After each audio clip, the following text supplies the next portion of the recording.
Sure. Well, there you go. I'm a big fan of Armenians in general. I really am. Why is that? Well, there's been a lot of great fighters that were Armenian. Right. One of the greatest kickboxer of all time, one of the greatest kickboxers of all time, is Giorgio Petrosian, who is an Armenian who lives in Italy. I'm a giant fan of his. And, there's just been many, many fighters in the UFC that have been Armenian, and I'm a fan of, they embrace masculinity. Even though it's the term toxic masculinity is so bandied about today, in Armenian culture, masculinity is praised, and they're just openly masculine. I like it. I like them. I receive many, maybe hundreds of emails from women who will sort of lament the fact that they no longer can meet a man who exhibits that kind of masculinity, right? Because what's happened now, as obviously is men are so confused, right? Am I supposed to pursue a woman, or will I be accused of approach rape? Right. If I give her a compliment, will that be considered compliment rape, right? Because all these words are now usurped, right? Compliment rape is a real word? No, I just made that up. Jesus. I just made that up. You scared me. I thought we've gone so far. No. But by the way, I had to do one of those mandatory sex education tests at the start of last year at university. All professors, all students, everybody has to take it. And one of the questions, I don't remember the exact words, was, if you see a guy, catcalling a woman on campus, is that a form of sexual violence, or something to that effect?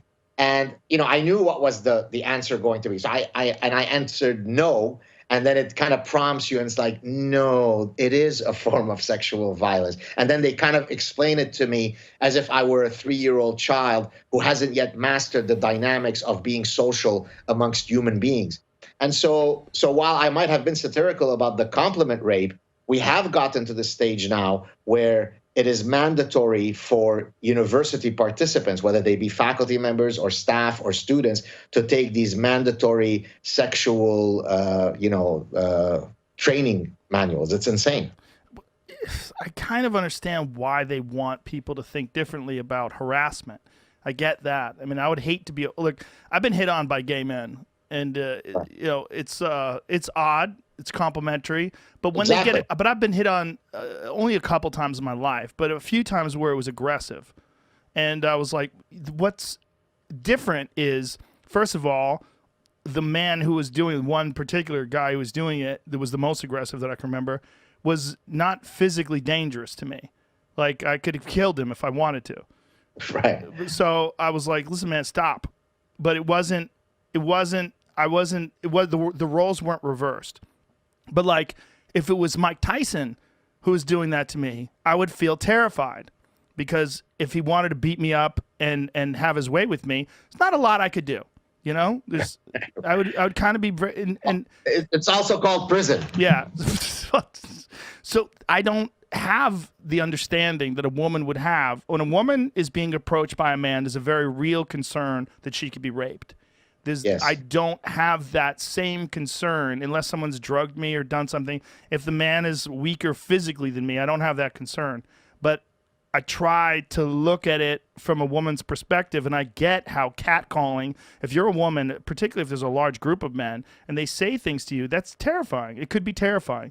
I could understand, but it's not violence. The problem with the word violence is you start using that word with other like silence is violence. No, it's not. Violence is violence. Silence is not violence. You can't bastardize these words. You can't distort the meaning of these words, because as soon as you do, you're forcing people to comply with you're resetting language. You're changing definitions. Right. You can't do that. You can say it's very disrespectful, it's rude, and it's intimidating to catcall a woman. I would agree to that. And I would say I've never done it. I'm not a type of person who a girl walks by, I'm like, hey baby, that's not, I've never been raised that way. I don't do it. I've never done it. I don't appreciate it, but it's not violence. It's just gross. It's intimidating. It's harassment. And if I was a woman, I would fucking hate it. But we need clear definitions. We need, words are noises that we make that convey intent. When you say that it's sexual violence to catcall, you're fucking with language, and you're fucking with it in order to because everyone knows violence is bad, right? Everyone knows violence is evil. Everyone knows violence should not be tolerated in a polite society. So when you attach an extreme definition, an extreme word that doesn't apply, but you force it into a situation, well, you're fucking with our definition of the way people behave and think, and you're doing it to sort of force compliance into your ideology and what you feel the way people should act and behave. And so I've got a psychological mechanism that I explain in The Parasitic Mind about how you redefine realities so that you can get the victimology narrative that you want. And I call it the homeostasis of victimology. And so let me explain what homeostasis is. So if you think about your thermostat in your room, it is a homeostatic machine, because what it basically says is, okay, I'm going to set the temperature at 70, and it's going to sample the air. If it's too hot, it will release the air conditioning. If it's too warm, vice versa, right? So our bodies are made of many homeostatic systems, right? If I'm hungry and my blood sugar goes below a set point, I have approach behavior to food, right? So many of our physiological systems are homeostatic. Many of our psychological systems are homeostatic. And so I argue that this never-ending redefinition of words and context to make it seem as though they are rape or violence or misogyny is what I call the homeostasis of victimology, which is what basically? There is a set point that we need so that we can always argue that our society is evil and sexist and racist and so on.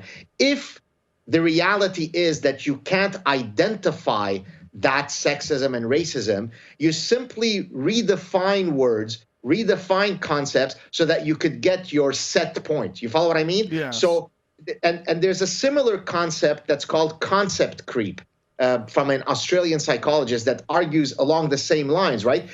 And it's exactly the reason, by the way, why someone like Jussie Smollett will engage in, full victimology, because he is basically saying, look, I need to reach a set level of victimology so I can have the right currency to ascend the apex of victimology. And if I don't have that narrative, then I will manufacture it, and hence the homeostasis of victimology. Well, in his case, it's extreme, right? Because he literally, it's fraudulent. I mean, literally created a fake attack.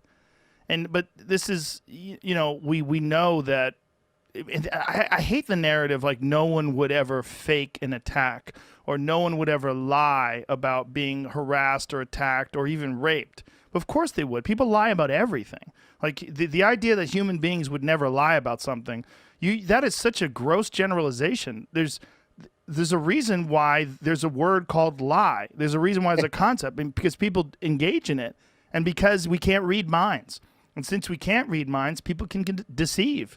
And whenever we're allowing people to willingly distort language, we're in some ways at least encouraging a form of deception.